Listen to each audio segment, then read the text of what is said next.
Hello YouTube, it's Shadow. Welcome back to the channel. As you can see with the intro clip there, I was able to finally complete the Interstellar grind.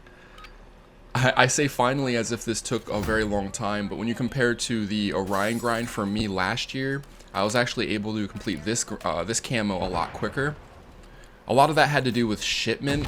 In Modern Warfare 2 last year, shipment was not available at launch, if I remember correctly.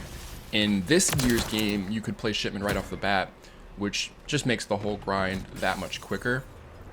Also, it does help that I went for the zombies camo first, so all my guns were leveled up, which makes things a lot easier, and I got to do the camo grind while looking at Borealis, which just made everything a little bit more fun.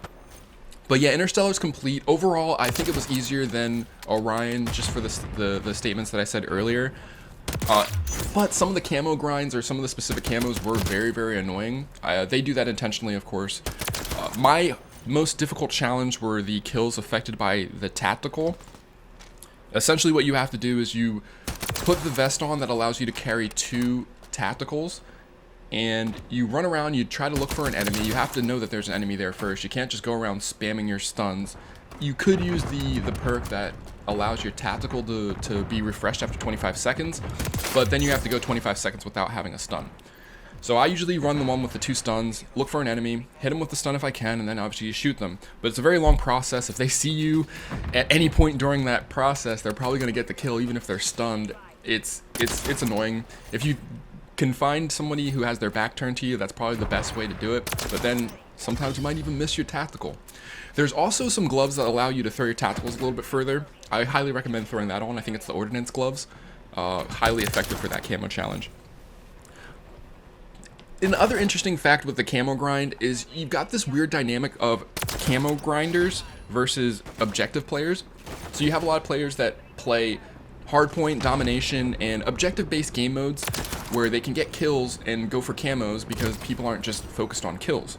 But then you have the objective players who are going on there to, maybe they're trying to improve their KD, maybe they're trying to get gameplays, or they're just objective players and they want to win. They want to get their win-loss ratio up.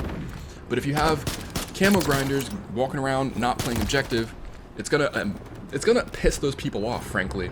And I've gotten yelled at a number of times in my lobbies for, you know, not playing objectively, sitting back. In this gameplay right here, you can see I'm camo grinding. I am not going anywhere near the hard point. I don't think I have a second on the hard point. I realize this.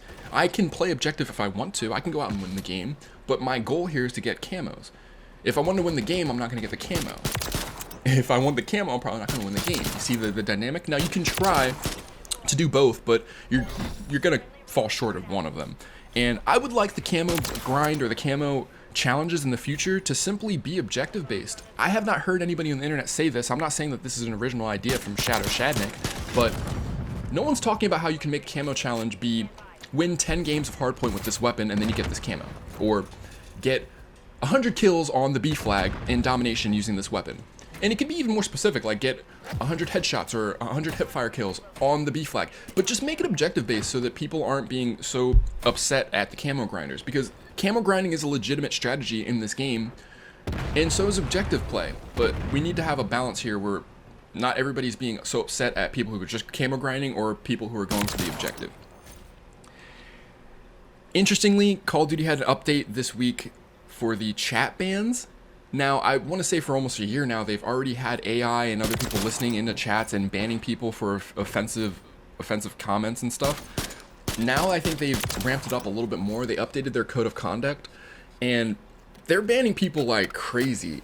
They're bragging on their Twitter account about banning like 2 million accounts for chat, and it's just a non-issue that doesn't even need to be addressed at all. They could be working for at skill-based matchmaking or anything that would actually make the game better, but instead they're out here chat banning people when there is a very capable mute button that works in game. It works better than almost anything else in this game. It actually works. Use the mute button. There's no need to chat ban people. They are banning more people for offensive chats than they are banning people for cheats. And ranked play was added to the game this week. Pro players are rushing to buy PlayStation 5s. They have $5,000, $10,000 PCs, and they're going back and playing on their PlayStation 5s because the cheaters are just rampant on PC. And additionally, Sony updated their console, the PlayStation 5 system software, where it's alleged you can no longer use Cronus on PlayStation. So if you turn crossplay off, you're locking out PC players who are cheating, you can lock out Xbox players, and you can lock out anybody that would have any potential to use a Cronus. So pro players are flocking to PlayStation now, and you got to think that Call of Duty needs to do something.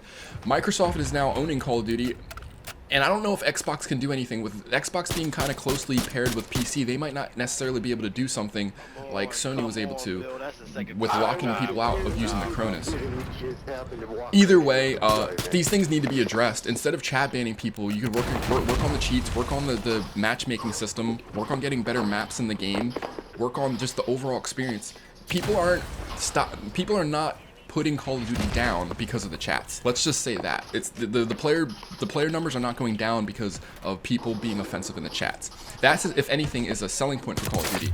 It used to be the old Modern Warfare 2 2009 lobbies. They made you as a man. Yeah, you heard some crazy shit talked in those lobbies, but it was worth it. It made you the person who you are today. That's a fact. So don't chat ban people. Another update that was in, I'm going to add this in really quick, was Warzone added the Covert Exfil, which is probably the dumbest thing they could add into their Battle Royale. I think it does count as a win. I think you just have to complete a contract. A helicopter comes like DMZ and then they takes you off. Very dumb. I don't understand the point when the whole point of Battle Royale and Warzone was to be the last one standing. So not really interested in going for Covert Exfils, but it's in there. Just some other sports news I want to add in here at the end here. My boy Joel Embiid for the Philadelphia 76ers, he dropped 70 on the Spurs on Monday, I believe, which is absolutely absurd. He's having an absolutely insane season. He's averaging like 36 points, so maybe he gets another MVP. And here at the end of the game, you actually hear some shit talking, so I'll let that go. Like, comment, and subscribe. Thank you. You had 2 hackers on your team, bro. Too easy. Definitely don't. No, you guys are just really bad at the game. You probably should just Too install or go play Animal Crossing. I hear it's good for people like you. Too easy. Oh my gosh, burn. Enjoy, bud. Burn. Enjoy. I can't believe you just let him sauce you up like that. You sound fat as hell. I can't believe you just did that.